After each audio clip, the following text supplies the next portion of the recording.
Hello, welcome to the EagleSix Airsoft video. We are going to be testing this TM MK18 NGRS, and this one has got inside it a Warhead motor high speed, Laylax Trigger Pin.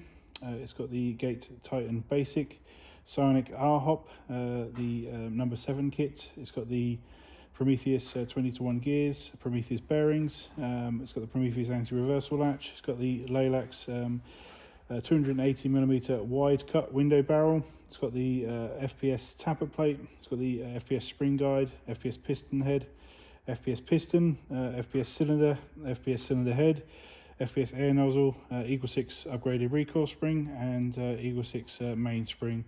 And it's chronoing at 273 on 3.2s, so nice and up there. I'm just going to demonstrate it working.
There we go, all tested working. We hope you enjoy. Any problems, let us know. Thank you.